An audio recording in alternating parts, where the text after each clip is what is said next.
This is Weirdly Enough, your regular podcast for strange stories and amazing facts, delivered straight to your favorite podcast directory and at weirdlyenough.com. Now, here are your hosts, Andy and Len.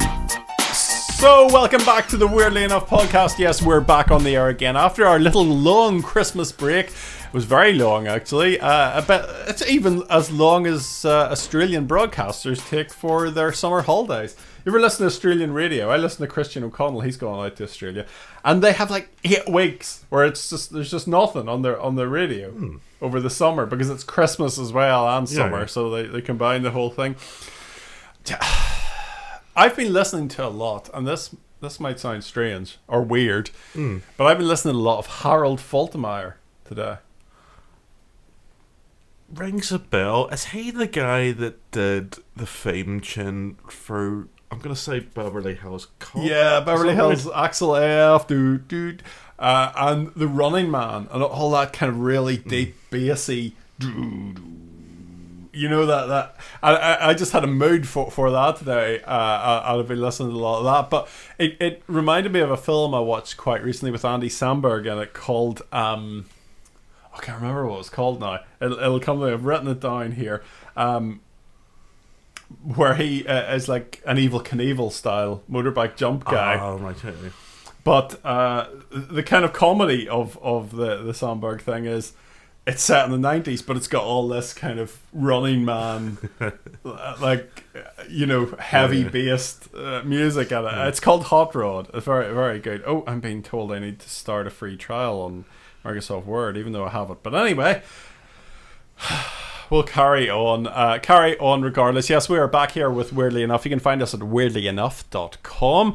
You can ask your smart speaker to play the Weirdly Enough podcast, or you can find us wherever you get your podcasts. Just search for Weirdly Enough. Search for us on Google. Wherever you will find Weirdly Enough. We're also on YouTube. So that's worth the comments alone. We do get a lot of comments on YouTube, and we appreciate any feedback. Remember, your feedback can come directly back to us. Podcast at weirdlyenough.com is our email address. I need one of those pop shields to stop my voice going like that. Flat Earth was controversial, wasn't it? Yes, but we'll glance on from that. I think we were called quite a lot of names in the comments section. I don't think I'm going to poke into that particular hornet's nest again. The thing about Weirdly Enough is I think about it as two guys down the pub, and one guy's telling the other one a weird story, and we don't believe it or not believe it. We're not skeptics. We're open-minded to it. A lot of the stuff we talk about is probably nonsense. How dare you? Some of it has a grain of truth. You know, the devil bouncing through the ceilings at that stately home down in Ireland is probably nonsense, but it may have happened. We never know. So it's just, we talk about weird stuff. We don't say whether we believe it or not. And me saying it's nonsense, it may not be nonsense. Who knows? We're just we have an open mind, and that's how we approach things here. Weirdly enough, as I have tried to consistently explain to folk. Yes, because folk have some difficulty even in the year of our Lord. You have to say current era now. Current era. Oh, yes, that's the woke thing. What? No, we're not going to do the woke thing. And you don't have before Christ anymore. You have before current era. Oh, but it's still BC. That's just so stupid. But to confuse it even more, Christ was born in 6 BC. Was he right enough? Between 6 and 4 BC, they reckon, because Herod wasn't. Herod would have died by the time 0 B or like AD by the year 0. So yeah, that's what they reckon anyway. But who knows? Anyway, yes. In the year of our Lord, 2023, people still don't get the whole business about podcasting. It's like yeah, I mean, I'll not go into it, but I mean, I've tried to explain what this is all about, and I've been met with kind of incomprehension, to be honest. Yeah. Sort of relatively benign incomprehension. But what I try and explain is we're basically like the original conception the original idea, the mission statement, Yes. if you will, of this podcast is to be a 14 times of the airwaves, Of or the of the the interwebs. podcast. So we're adopting a 14 approach. Basically, as you say, we neither confirm, we don't, we're not credulous or incredulous. I suppose maybe the difference is our stick might be that I'm slightly more serious and you're slightly more whimsical. Perhaps. Yes. And I'm slightly more credulous and you're slightly more skeptical. Yes. So that's really it. You know, it's up to the listener. I mean, at the end of the day, like, can we talk about the glitch in the Matrix?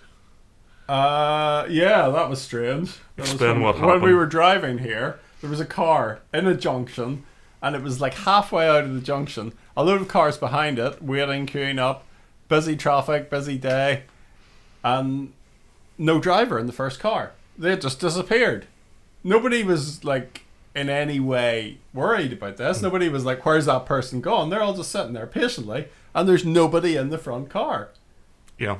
And we just drove on. We reckon it was a glitch in the Matrix, and we're coming on home. It's the Matrix. It's the Matrix breaking down. It's a glitch in the Matrix. Another thing about the podcast is I get a lot of people that ask me, "What music are you playing this week in your podcast?" Sick. Are you for real? But anyway, let's get on today. What's this one about? Can we address one thing? You don't know how to say it. No, another thing. I was a little presumptuous Okay. in that I don't know how to say it. I assumed, because we took a little bit of a break there, so I assumed we're starting fresh on season 5, but we don't have to if you don't want No, to. this is the second half of season 4. Right, so Okay. so this isn't episode 1, this will be No, episode whatever probably it is. 11. Yeah, we'll work season out 4. what. No. Oh well, I don't know. I think we're well through it. I was a little presumptuous. I sort of jumped ahead of myself on that one, so you can disregard that. But anyway, this we're looking at the Dyatlov Pass Incident, Yeah. and basically we're going behind the Iron Curtain. For this one, now for the first 2 episodes, we're looking at some notorious deaths, stroke disappearances, Okay. which had some very strange aspects to the cases. The second one we'll be looking at next week is in America and much more recent, but this is an old one from the 50s that happened in Russia. Very little known in the West until recently. So these are people that just disappeared completely on a ski trip or something. Is that right? Hiking, well, yeah, skiing expedition, stroke kind of hike. I think more cross country The whole sounds a bit too outdoorsy for me. sort of thing, you know. Yeah. 25th of January 1959, a skiing expedition sets out across the northern Ural Mountains in Russia, Yeah. and they were 10 in party, I'm and gonna they open were, a window. Sorry, don't stop. It is a bit warm in here. I will continue on. Yes. They were from the Ural Polytechnic Institute, so it was basically like the local tech. Local tech. 2 women and 8 men. Youngest 21, oldest 38. So presumably a mature student, I would say. Or maybe the tutor, Could the be. teacher. Could be. Teach. Only one would return. Oh. The group was led by the 23-year-old Igor Dyaltov, hence the name. Hey, Igor. Investigators were able to track the group's last movements by examining diaries and cameras that were found around their last campsite. Now, everything was going normal up until January, Swimmingly. until the second down. Yeah. The group's only survivor, a guy called Yuri Yudin, had to turn back as his dodgy knees flared up. Oh dear. So he had to turn back to camp, and the rest of them carried on. He actually turned out to be the only Was survivor. he the only survivor? So Well, it's- in a way, he's not really the only survivor then, because he didn't go through the experience. True, the other because ones. they had dodgy knees. On the 31st of January, the group made base camp at the edge of some hills and got ready for the ascent. They set up a cache of food and extra equipment for their return trip. Now, it all went wrong quite rapidly. On the morning of the 1st of February, the party began to trek through the pass. Their plan was to get over the pass and camp on the opposite side that night. However, being that this is basically Siberia, the winter closed in, and when winter closes in Russia, it gets very, very Gets nasty. Parky, yeah. Heavy snowstorms and plummeting temperatures as low as minus 40 Oh. degrees Celsius. Lovely. So, I mean, we've experienced slightly below freezing. And people were going mental. And I remember the time years ago it got down to, I think, -15, did it? Did it? Wow. I remember that, and I think it was 2010. Yes. And it was something else. Uh-huh. It was something else. Now, bear in mind, there was gusts. But that's at night. You know, those temperatures that we're talking about are the extremes of the night, whereas this would have been -40 during the day, probably. Also, hurricane force winds gusting up to nearly 70 miles an hour. That's good. With -40. You wouldn't be long getting frostbite. You wouldn't be long getting frostbite, hey. Uh-huh. Visibility was also deteriorating. The group lost the direction and headed west to the top of the Cullet Sickle Mountain. Now, by the way, if I'm butchering this, don't write in. Don't write in, because I have many skills in life, but I'm not a fluent Russian speaker, so you know, I'm under pressure to churn out these podcast episodes. So just bear in mind. I would just go through and say what you think. Don't make any kind of hesitation. Just say what you think it's going to be. Yeah, and people will probably say, "Yeah, that's what it is." Well, as Oscar Wilde once said, "Never complain or explain." Yes, okay. That's a good Kratos to live by. We're going to go on. I think we should change this to the kind of, you know, rambling digression podcast, because let's just go off on these tangents. We wouldn't be very unique then, because there's a lot of them about. Anyway, circling back, now the worsening conditions forced them to make camp on the exposed eastern slope of the mountain. This was the last trace of them. They disappeared at this point. No further record. 1st of February. But possessions of theirs was found later on, was that right? Yes. Dyaltov had agreed to send a telegram to their sports club from the attack.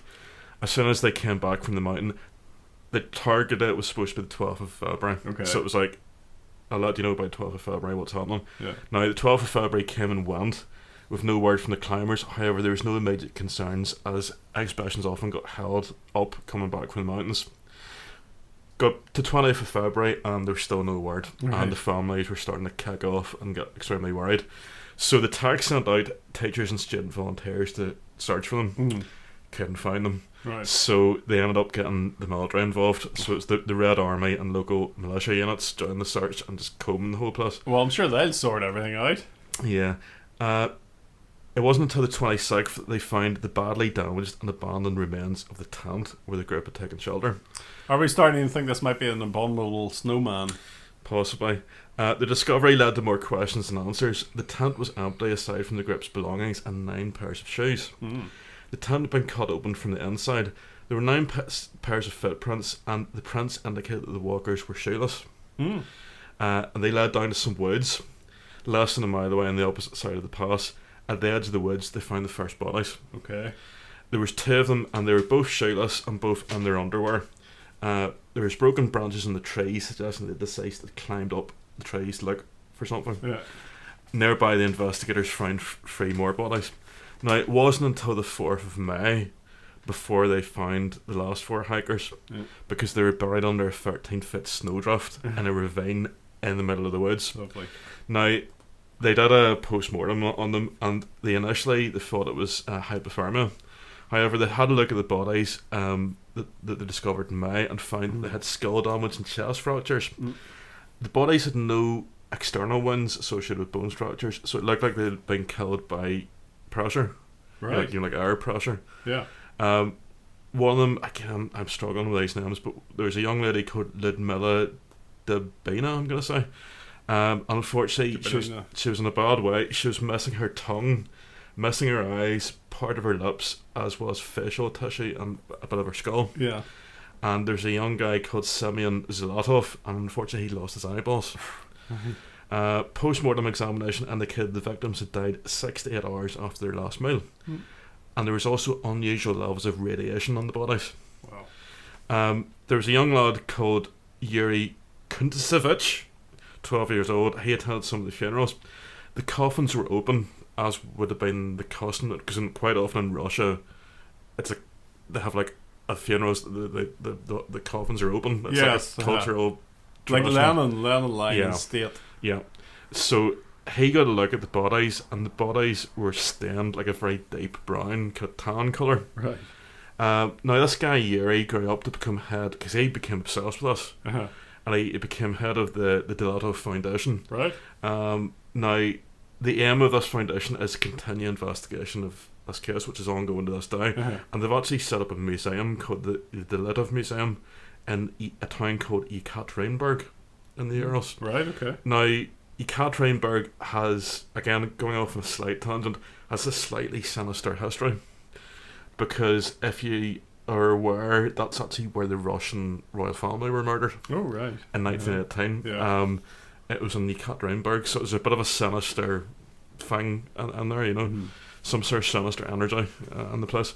Now, number of theories. Initially, there was speculation that the local indigenous people had done it. Right. And it's a tribe called the Mansi, and they're reindeer herders.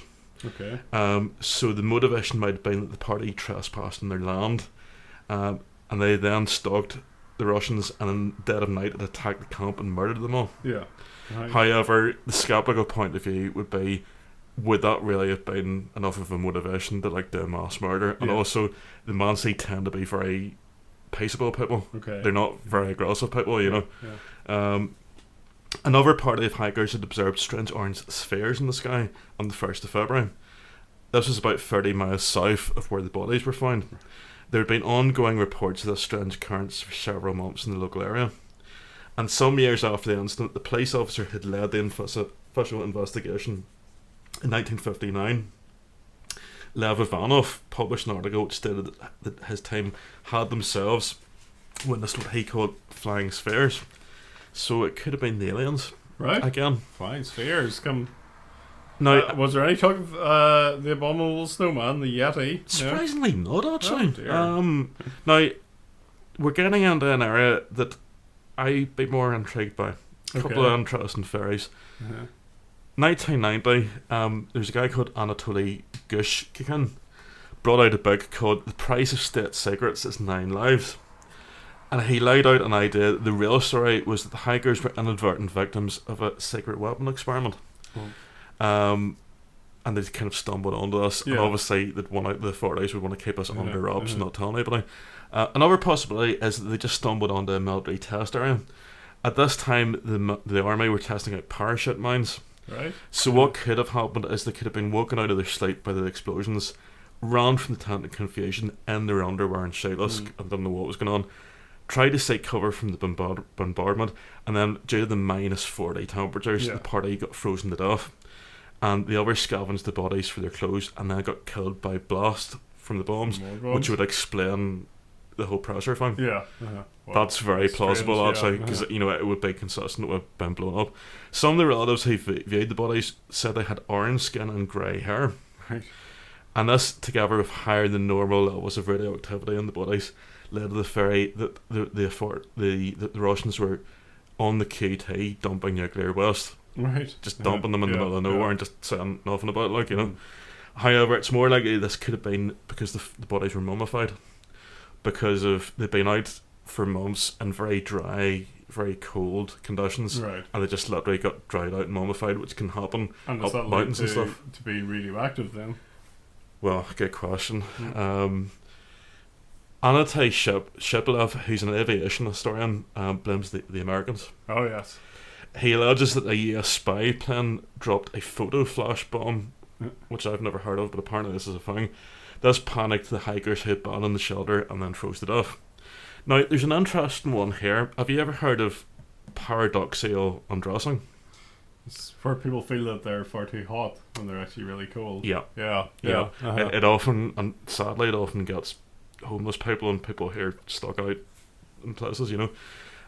The sufferer will experience a sensation of burning warmth, and their confusion remove their clothing, which could explain why they take all their kit off.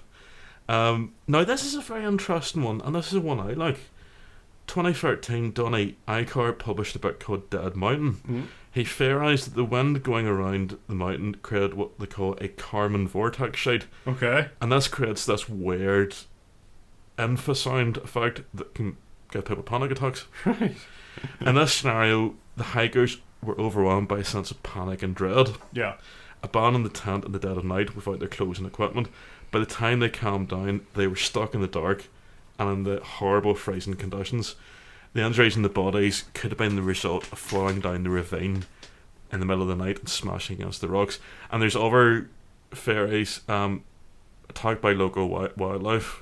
Again, could have been the abominable one. High winds blew some of the hikers away because it was like 70-mile-per-hour winds. So they could have just got literally blown into the ravine, and then the rest died tried to rescue them. There's another bit of a random one here. An argument due to romantic jealousy, because there was like 2 women and the rest were blokes. Well, they were students. So and they were students. Yeah. So it could have been a combination of hormones, possibly drugs and alcohol. And because Russians like a little drink. And who doesn't? So it could have been they were stuck in like a blizzard or something in a tent. Somebody had snuck in a bit of vodka. Yeah.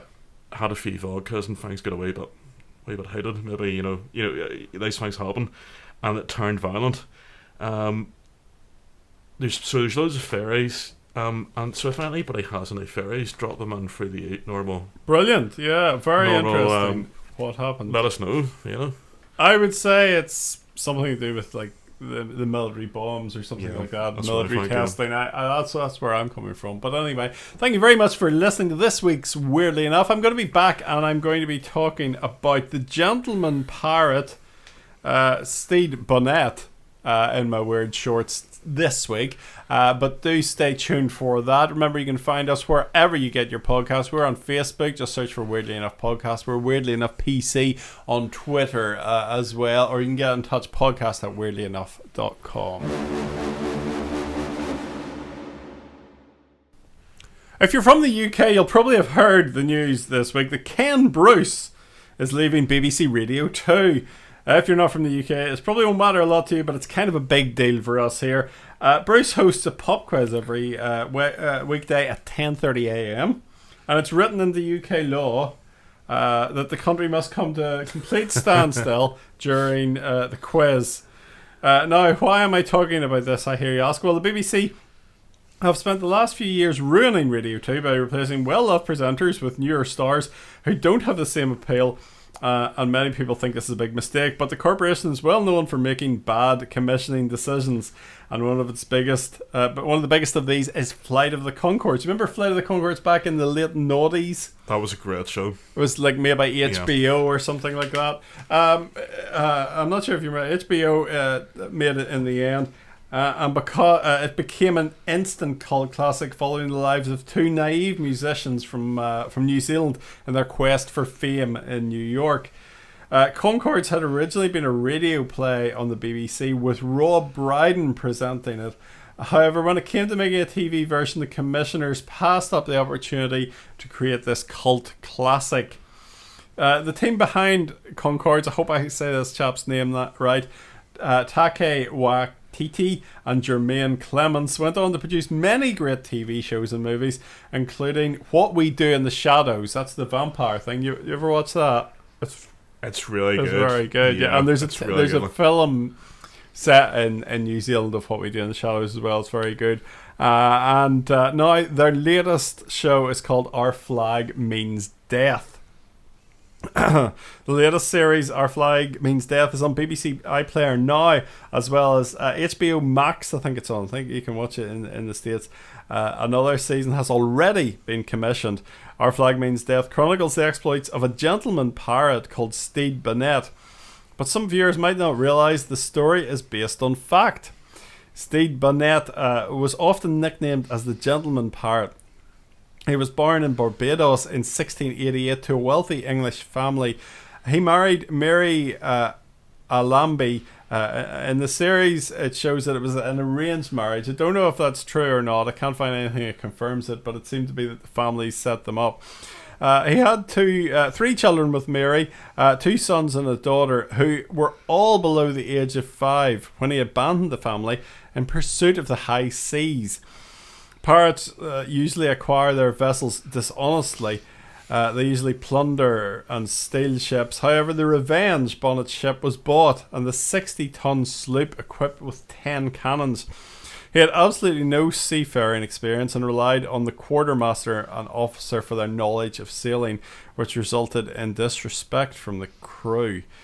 Interestingly enough, he paid all the crew a wage. History relates that it didn't tell the sailors that they were pirates until they set sail. He captured and plundered 4 vessels on his initial cruise around Chesapeake Bay before sailing north to New York City and taking 2 more vessels and picking up some naval supplies.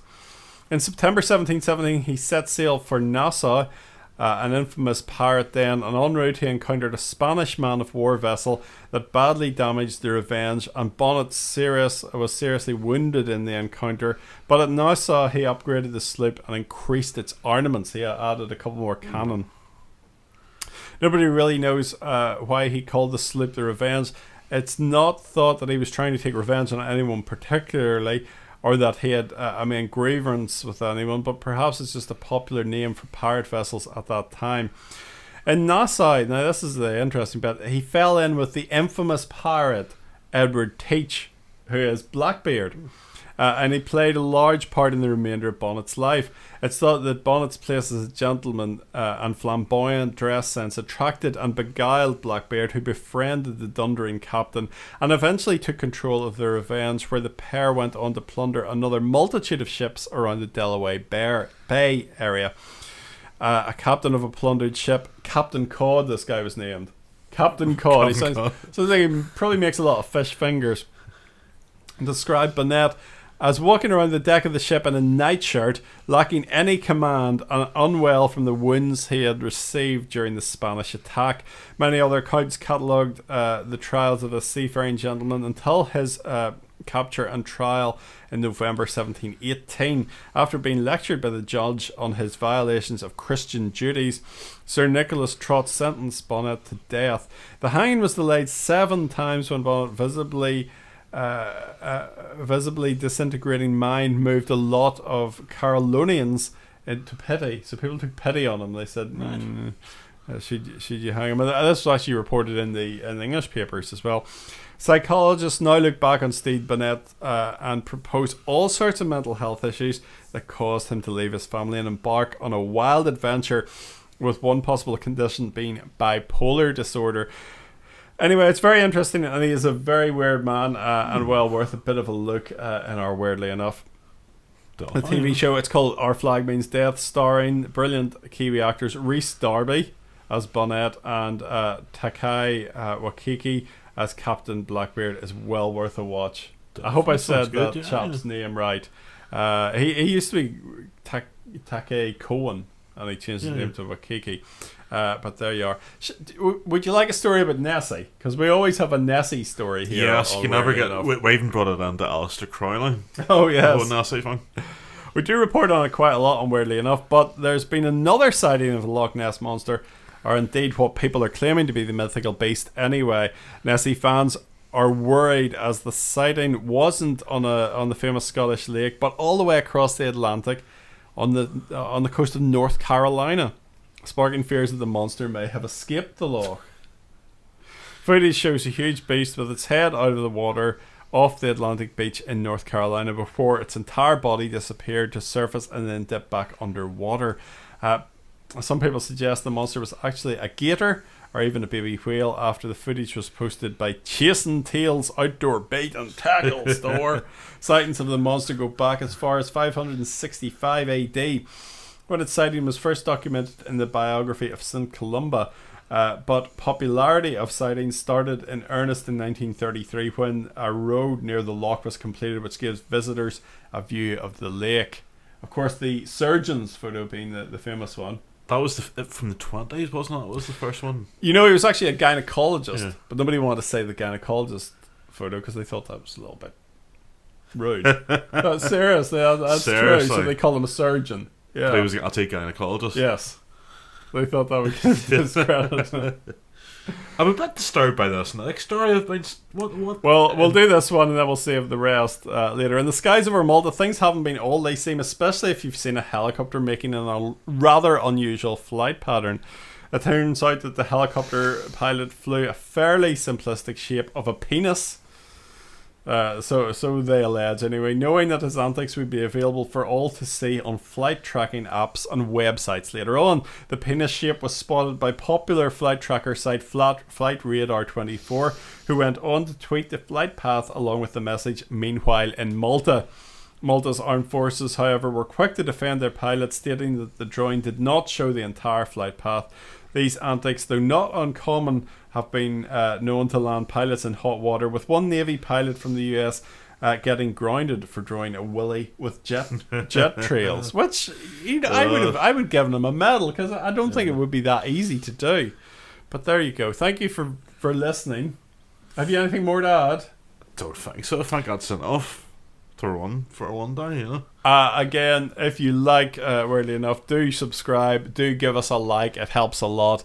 We'll be back again next week with more podcasts. Until then, stay classy. Thanks for listening to Weirdly Enough. Remember to subscribe to get the latest edition as soon as it drops. And don't forget to leave a review. Email us about anything we've discussed or with your own weird tale at podcast@weirdlyenough.com.